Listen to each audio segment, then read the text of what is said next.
नमः शिवाय शिव जी सदा सहाय नमः शिवाय गुरु जी सदा सहाय जय गुरु जी शुक्राना गुरु जी ज्ञान शुक्राना महाराज। सुबह जी आज हम पढ़ेंगे शिव महापुराण श्री शतपत्र संहिता का अध्याय 6। सनत कुमार उवाच भवानत् कथमनु प्राप्तो महादेवो शंच शिवं श्रोतुमिच्छामि तत्सर्व वक्तुमर्हसि मे प्रभो। नंदिकेश्वर उवाच सनत कुमार उवाच सर्वज्ञ सावधानतया शृणु यथाहं च शिवं प्राप्तो महादेव शंजो मुने प्रजाकामः शिलादो भुक्तं पृथ्वीरादरात् तदुदर्तं मना भक्ताया समोद्वारमभिसुम्भिः अधो दृष्टि सुधर्मात्मा शीलादो नाम वीर्यवान् तस्य तस्य यासि सीमुनिर्व्यथृत्य कैवृते शिवलोके च सोगतम् शुक्रमुद्रश्य च मुनिस्तापते सुदुःसहं निष्कलात्मकशिलादाख्यो बहुकालं वृण्वत् तपस्तस्य तपसा सन्तुष्टो भुक्तं क्रतुः जगाम च वरं तन्तु सर्वदेवप्रभुस्तथा शिलादमः सुप्रीत्या शुक्रस्रोष्टोमसिं तेदनम् तेन त्वं मुनिशार्दूलवारस्य वरानिति ततः प्राणमय देवेशं स्तुत्वा स्तुतिभिरातदरात् शीलादो मुनिशार्दूलस्तमः सुकृताञ्जलि शीलादोवाच शतक्रतो सुरेशान् सन्तुष्टो युद्धु मे प्रभो अयोनिज मृत्युहीनपुत्रमिच्छामि सुव्रतं शुक्र उवाच पुत्रं दास्यामि पुत्रार्थिनोर्जिनं मृत्युसंयुक्तम् अन्यथा ते नादास्यामि मृत्युहीना न स्मृतिं वे नादास्यामि सुतं त्वेहं मृत्युहीनमयो निजं हरिवर्धिनं भगवानिक मुनान्तने महामुने ताप तावापि त्रिपुरासम्भवो मरणावृतो तयोरप्रायाशुना मनां कथितं निगमे पृथक् तस्मादया निजे पुत्रे मृत्युहीने पर्यानन्तं परितयजाशं विप्रद्विपेन्द्र गृहामक्षं सुतम् किन्तु देवेश्वरो रुद्रं प्रसीदति महेश्वरः सुदुर्लभो मृत्युहीनस्त्वं पुत्रो अयोनिज अहं च विष्णुभगवान् दृढीव्रज महामुने अयोनिजं मृत्युहीनं पुत्रं दातुं न शुक्नम् आराधय महादेवं तत्पुत्रविनिकामयाय सर्वेश्वरो महाशक्तं स ते पुत्रं प्रदास्यति। नन्दिकेश्वरोवाच एहं वयाहयं विपेन्द्रमुन्मनु गृहं च त्रं गृणी देवव्रतसुरेशान् स्वलोकं समगामन्मुने गते स्तत्रं वरदे सहस्रसाक्ष्मी शीलाशान् आराध महादेवं तपसा तोषन्द्रम् अथ तस्मै शिवं तपरस्य दिवस्य दिव्यं वर्ष सहस्रतुर्गतं स्वर्णमुवा दत्रुं गलिकेन धृताशङ्क्य लक्षकटिगणमुने वज्रसूचिमुखः शान्तो रक्तविभुञ्जी सर्वथा निर्मासरुद्रीव गवले विले तस्मिन् वस्थितं स्त्रीशेषो भवपशाशीलदालो मुनिसत्तं सृष्टं प्रभुस्तथा तस्मै दर्शयामास स्वाहा तन्नुं दिव्यायां दिव्यगुणे योक्तालाभ्यां वामबुद्धिभिः दिव्यवहस्त्रशस्त्रेण तपायमनाय शूद्रकं सर्वदेवाधिस्तस्मै वरदो समीशभात् महासमाधिसंलीन च शीलादो महामुने निप्राणो तदितरशोभक्यभक्तेन दीनतस्य वे यथा स्पष्टो मुनिस्तनेन कारणेन त्रिपुराहीना तदेव मुनिशार्दूल उत्सर्जन् तपः क्रक्रम् अथोन्मील्य मुनिरथस्य शोभं शभुं विलोकयन् द्रतुप्रणम्य समुदापादयोपर्यन्तपथमुनेः हर्षगद्गदाया वाचा नस्तस्कम्भं कृताञ्जलिः प्रसन्नात्मा शीलावतातुष्टात् परमेशान् तत्प्रसन्नो भगवादेवदेव स्त्रीलोचनं वरदोऽसिमितं त्वं प्राह शीलादं मुनिपण्डवम् तपासनेन कीकार्यभवते हि महामते ददामि पुत्रं सर्वज्ञ सर्वशास्त्रार्थपारगं तात प्रणमय देवेशं तच्छ्रुता च शिलाशील हर्षगद्गदाय वाचोवाच सोमविभूषणं शिलादुवाच महेश यदि पुरुषो हि यदि वा वरात् इच्छामि त्वं स्वं पुत्रमृत्युहीनमयोजिनं नन्दिकेश्वरुवाच एवमुक्तो स्ततो देवस्य त्र्यम्बकतेन शङ्करप्रायुवाच प्रसन्नात्मा शिलादं मुनिसत्तं शिव उवाच पूर्वामराधृतो विप्रं ब्रह्मणा न तपोधनं तपसा चाव्रार्थराथ मुनिशुभं सुरोमते त्वं पुत्रो भविष्यामि नन्दीनागमां त्वयो योनिजः पिता भविष्यसि मम पुत्रैव जगन्तामुने नन्दिकेश्वरुवाच एवमुक्ता मुनिः वृक्षये प्राणिपत्यस्थितं गृणी सोमं तृणतमादृश्य तत्रैवान्तदर्भे हरन् गते तस्मिन् महादेवो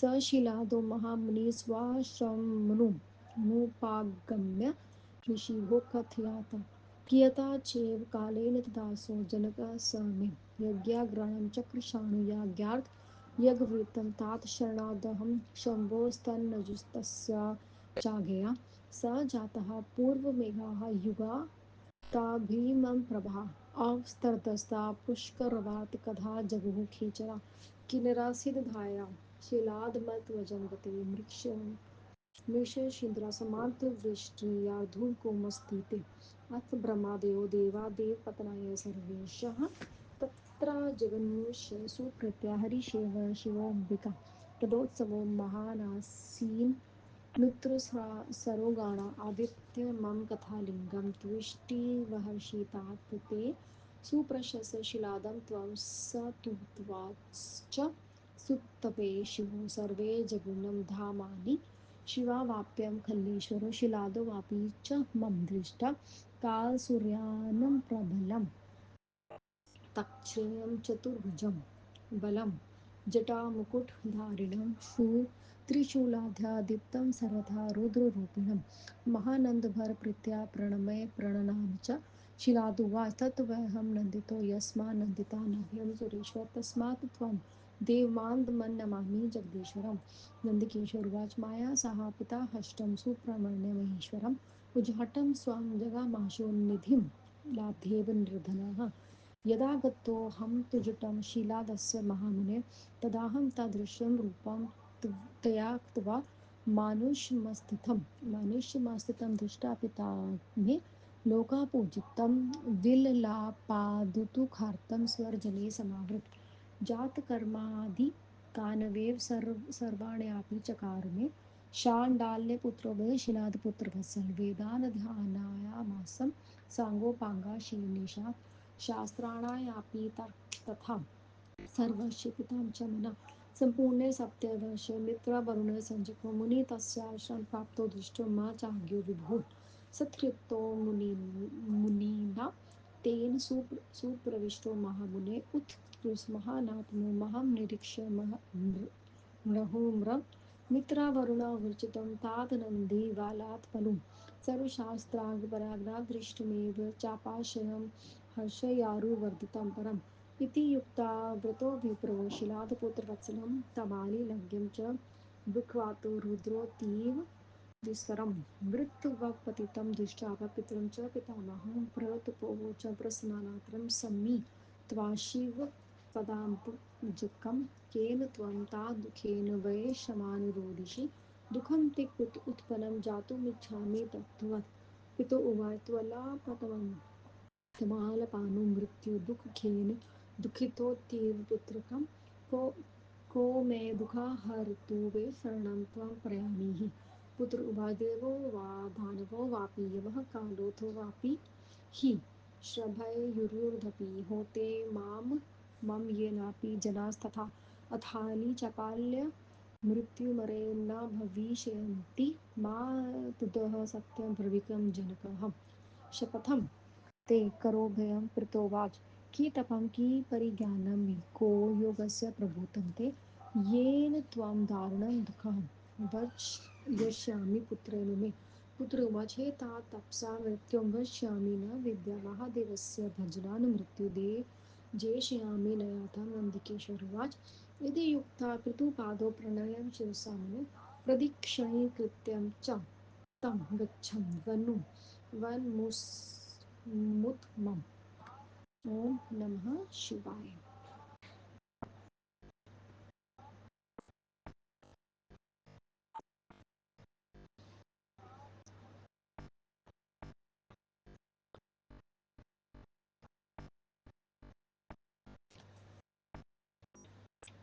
नंदिकेश्वर ने कहा आप महादेव जी के संत कुमार जी ने कहा आप महादेव जी, अब यह नंदिकेश्वर ने उत्तरों का वर्णन किया जा रहा है। संत कुमार जी ने कहा आप महादेव जी के अंश से कैसे उत्पन्न हुए और आपने शिव तत्व कैसे प्राप्त किया, हे प्रभु मैं ये सुनना चाहता हूँ, आप कहिए। नंदिकेश्वर ने कहा हे सर्वज्ञ सनत कुमार सावधान होकर सुनो। हे मुनि, जैसे मैंने शिव के अंश से उत्पन्न होकर शिव तत्व को प्राप्त किया, तब शिलाद ऋषि को संतान प्राप्ति की इच्छा हुई। तब उसके पुत्रों ने उसका उद्धार करने की इच्छा से कहा। शक्तिशाली धर्मात्मा शिलाद मुनि व्रति को धारण कर वह शिवलोक गया और इंद्र को लक्ष्य बनाकर उस शिलाद मुनि ने दृढ़वत होकर बहुत समय तक कठोर तप किया। उसकी तपस्या को देखकर सब देवताओं के स्वामी वर देने के लिए गए। प्रसन्न होकर इंद्र ने कहा हे निष्पाप मुनीश्वर, तुम्हारे प्रति मैं प्रसन्न हूँ, वर मांगो। तब हाथ जोड़कर प्रणाम करने की स्तुति करके मुनिवर शिलाद ने कहा हे देवराज, यदि आप मुझ पर प्रसन्न है तो मुझे अनुज एक अमर पुत्र दीजिए। इंद्र ने कहा हे पुत्र, हे के इच्छुक तुम्हें मैं योनिज तथा मृत्यु को प्राप्त होने वाला एक पुत्र देता हूँ, अन्यथा मृत्यु रहित अयोनिज पुत्र नहीं दूंगा, क्योंकि ऐसे होते ही नहीं। हे महामुनि, मृत्यु रहित तथा अयोनिज पुत्र मैं ही नहीं अपितु ब्रह्मा विष्णु कोई नहीं दे सकते। ये दोनों शिव जी के अंग से उत्पन्न होकर भी मृत्यु युक्त है। इनकी आयु का मान वेद से भी अलग कहा गया है। इसलिए अयोनिज तथा मृत्यु रहित पुत्र की आशा को छोड़कर ब्रह्मश्रेष्ठ अपने जैसा पुत्र मांगो। यदि देवेश्वर महाराज रुद्र तुम्हारे ऊपर प्रसन्न हो जाएंगे तो अत्यंत दुर्लभ अयोनिज एवं मृत्युहीन पुत्र तुम्हें दे सकते हैं। हे महामुने, वे ब्रह्मा विष्णु तथा अयोनिज तथा मृत्युहीन पुत्र नहीं दे सकते। अतः इस प्रकार वह पुत्र की प्राप्त करने के लिए महादेव जी की आराधना करो, वह तुम्हें पुत्र देंगे। नंदकिशोर ने कहा हे मुनि, इस प्रकार वह इंद्र उस ब्राह्मण से कहकर उस पर दया करके देवताओं के साथ देवलोक को चला गया।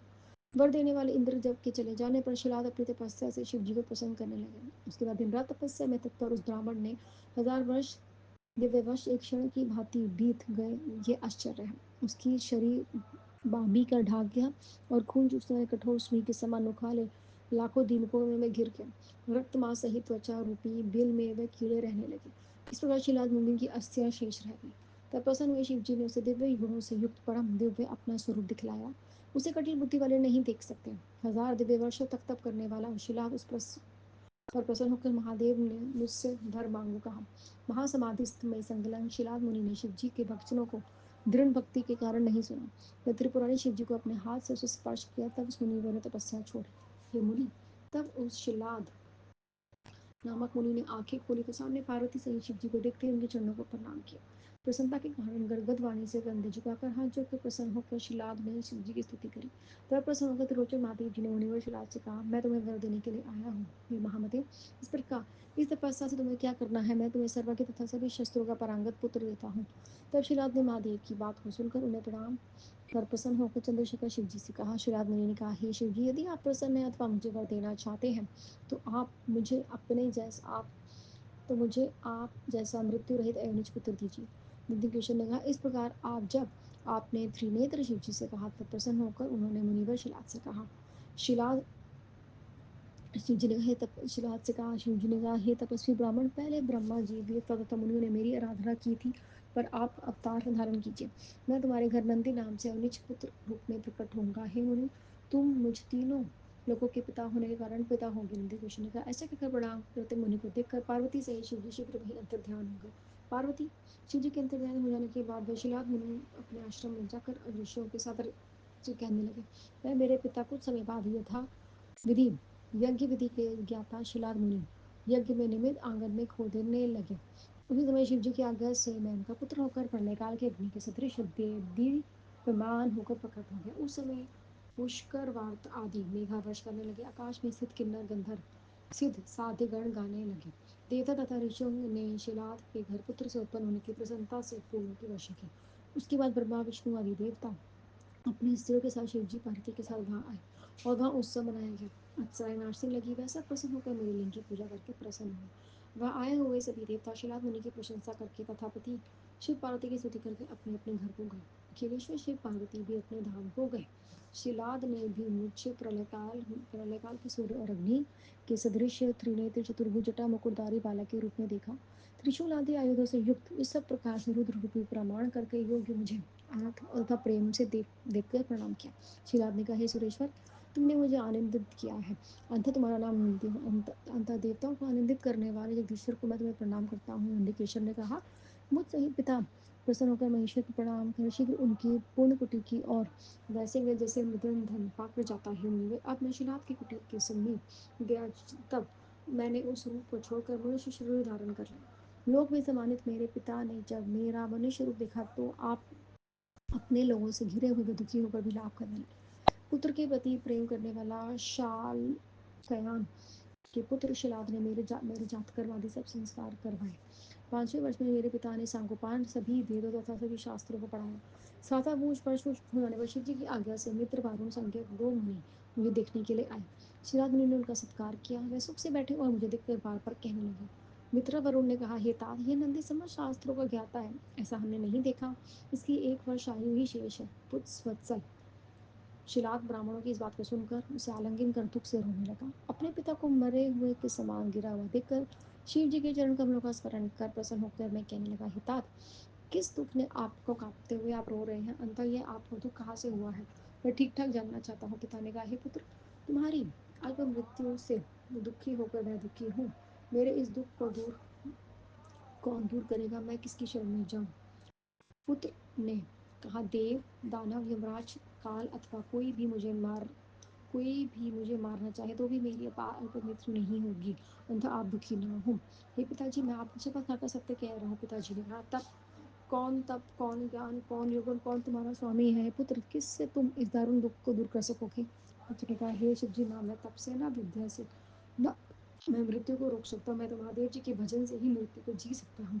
नंदी कृष्ण ने कहा, मुनि, इतना कहकर पिताजी को प्रणाम कर उनकी प्रदक्षिणा कर मैं उत्तम वन की ओर चला।